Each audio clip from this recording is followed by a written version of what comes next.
Mi nombre es Erlinda Valericayo Maquera y el día de hoy les voy a hablar sobre cómo administrar tu tiempo. En primero se presenta la primera lectura, que es poner lo primero del primero. Existe primero una frase que dice que una persona estaba viendo una carrera de coches, entonces se preguntó que si hubiera salido antes, tal vez no podría correr tan rápido o aceleradamente. Pues esto se debe a que muchos de nosotros tenemos demasiadas cosas que hacer día a día, como por ejemplo sacar al perro, hacer quehaceres, desayunos, almuerzo, hacer las tareas o otras actividades, en ir al gym, cosas así. Entonces, según esta lectura, nos va a dar cómo podríamos poner lo primero, ¿no? Cómo podríamos poner un caso antes de lo más urgente. Para esto vamos a hablar sobre los hábitos. Primero vamos a tomar en cuenta el tercer hábito, que es de suma importancia, que nos dice bien claro y que nos ayuda a escoger o a elegir lo más importante. Y el hábito 2 es como que te indica a dónde llegar. Por ejemplo, muchas veces nosotros decimos, ¿no? El hábito 2 es cómo nosotros planteamos nuestra meta en poner a largo plazo o corto plazo, obtener el bachillerato, en obtener el diploma o todo tipo de esas cosas. Y el hábito 3 te dice, llegarás.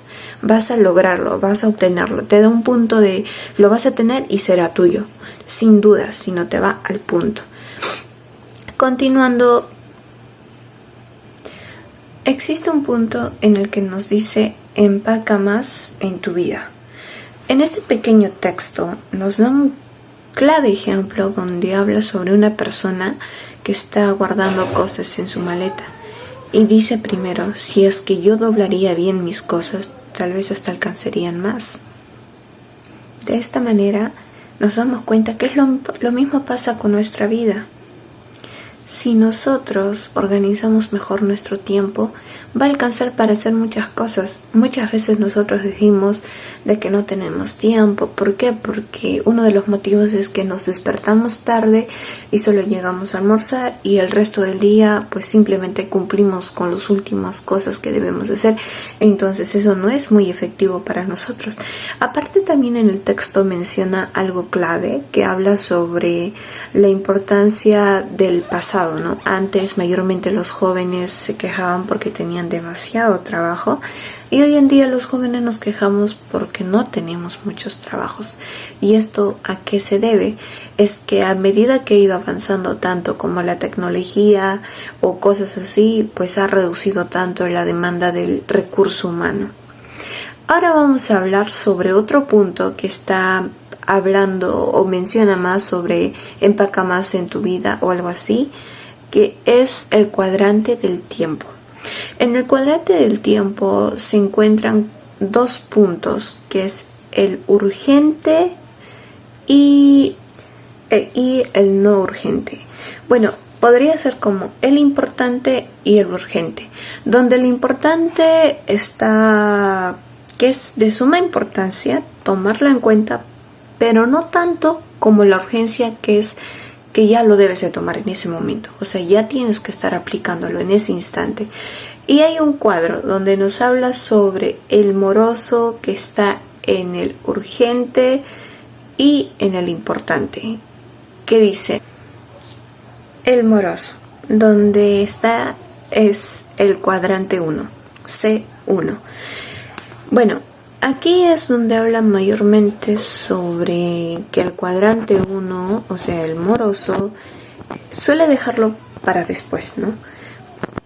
Pues se tienen que cumplir sí o sí en un plazo establecido, como por ejemplo en terminar las pruebas, o cuando una persona está mal o un niño está enfermo y tiene que sanarse obviamente en un cierto plazo, y también cuando tienes que estudiar para los exámenes finales, prácticas calificadas y entre otros.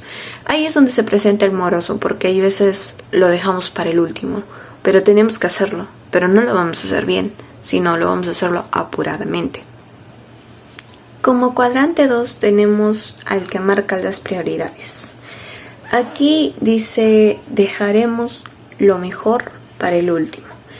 El que marca prioridades es como que la salud lo pone delantero, porque es nuestra base. Entonces, siempre va a buscar esa persona, ¿no? O sea, la salud es importante, pero el que está en cuadrante 2 siempre va a estar como que, pues si es la salud se puede solucionar tal vez al final, o simplemente yendo al hospital, o entre otros. Entonces es por eso que se le determina como el que marca prioridades, el que busca, hay veces le da prioridades a cosas que no son. Ahora continuamos con el cuadrante 3. Ahora hablamos sobre el sumiso. Cuadrante 4 o cuadrante 3. Cuadrante 3. El sumiso mayormente da prioridades a cosas que no son urgentes.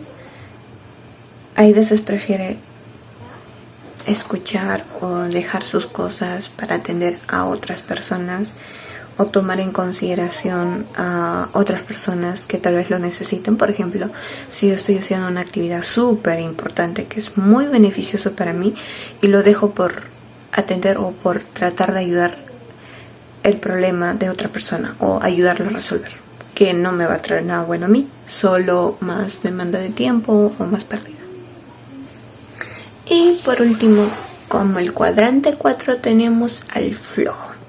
El flojo mayormente está perdido en redes sociales, mirando televisión, dándole más prioridades a otras actividades nada beneficiosos, cosas que puede hacer solo como pasatiempo y le da más lugar a eso que sus actividades.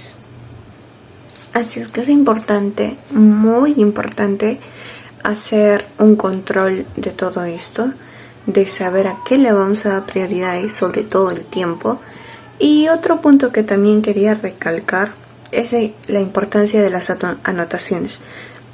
Cuando estamos en clases o cuando queramos realizar algunas cosas, tenemos que anotar siempre en una hoja o en un apuntes para recordar y para tomar el tiempo. Y según la lectura que se ha hecho, es de que han hecho una entrevista sobre las personas de cuál fue el hábito más difícil de los 7 hábitos, cuál fue el más difícil para ellos hacerlo, ¿no? Y fue el hábito 3, exactamente, donde las personas no pudieron realmente controlar, porque el hábito 3 es más de ir al punto, ir directo, sin desviarte, y es algo que muchos no podemos, pero todo se puede. Muchas gracias.